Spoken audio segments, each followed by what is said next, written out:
मत्ती रचित सुसमाचार अध्याय 11। अपने 12 शिष्यों को ये अनुदेश देने के बाद ईसा यहूदियों के नगरों में शिक्षा देने और सुसमाचार का प्रचार करने वहाँ से चल दिए। यूहन्ना बपतिस्ता की शिष्य।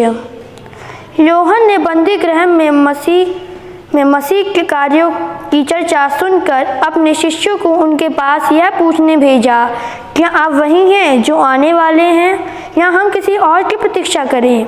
ईसा ने उन्हें उत्तर दिया, जाओ, तुम जो सुनते हो और देखते हो उसे यूहन्ना को बता दो।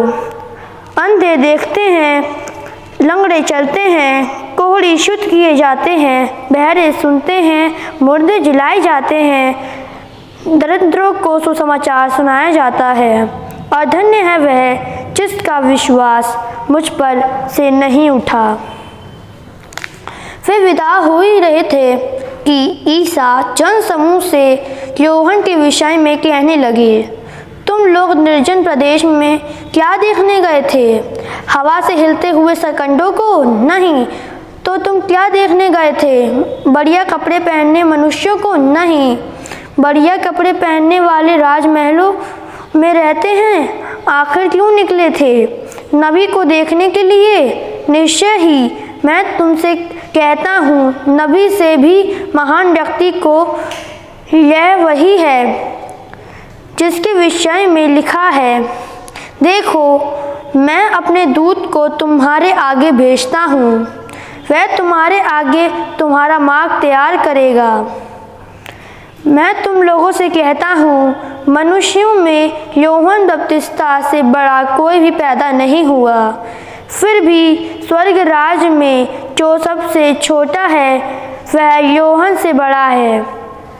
यूहन्ना बपतिस्ता के समय से आज तक लोग स्वर्ग राज्य के लिए बहुत प्रयत्न कर रहे हैं और जिनमें उत्साह है वह उस पर अधिकार प्राप्त करते हैं।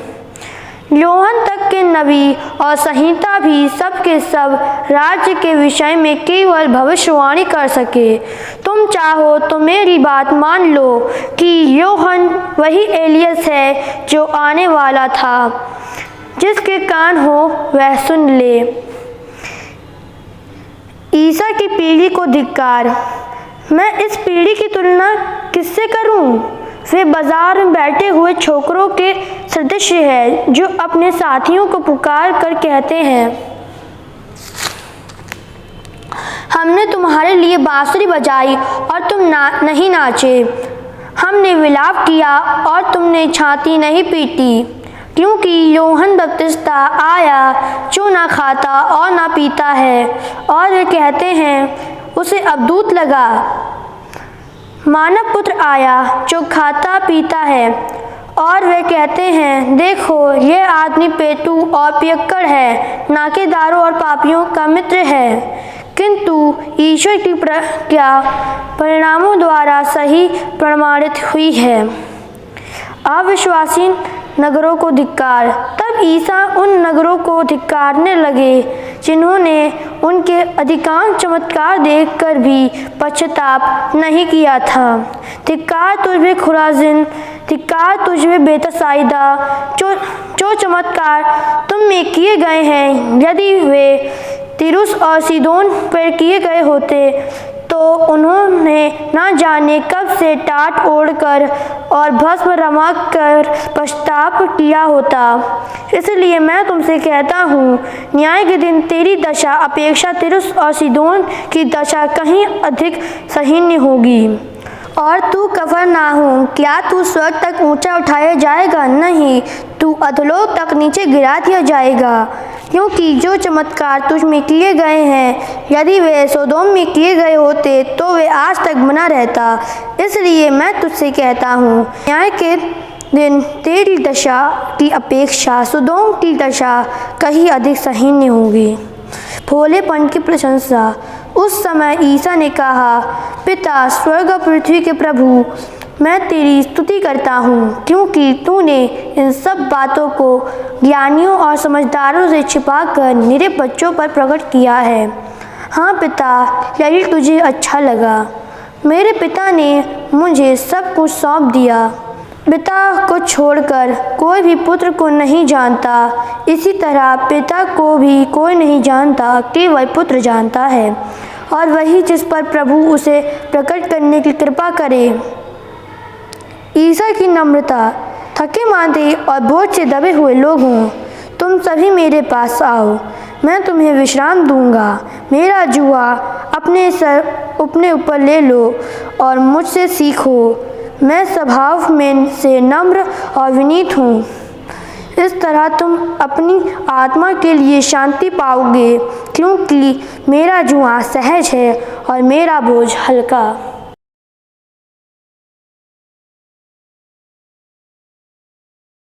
प्रभु यीशु कहते हैं, मनुष्यों में यूहन्ना बपतिस्ता से बड़ा कोई पैदा नहीं हुआ। इस प्रकार मसीह यूहन्ना बपतिस्ता को मनुष्यों में सबसे महान बनाते हैं। संत मत्ती अध्याय 11 में हम सुनते हैं कि मसीह यूहन्ना बपतिस्ता के विषय में बताते हैं कि वह नबी एलियस के समान हैं और लोगों को मसीह के आने की भविष्यवाणी करते हैं। इस अध्याय के अंत में प्रभु यीशु हमसे आग्रह करते हैं, थके मांदे और बोझ से दबे हुए लोगों, तुम सभी मेरे पास आओ, मैं तुम्हें विश्राम दूंगा। वे हमसे यह भी कहते हैं कि मुझसे सीखो, मैं स्वभाव से नम्र और विनीत हूँ।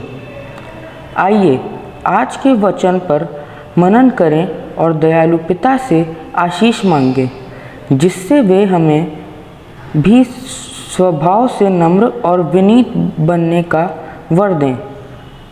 हम भी उनके समान दूसरों की सेवा को तत्पर रहें, मिलनसारी हो और पवित्र आत्मा के वरदानों से कृपा प्राप्त करें। आमीन।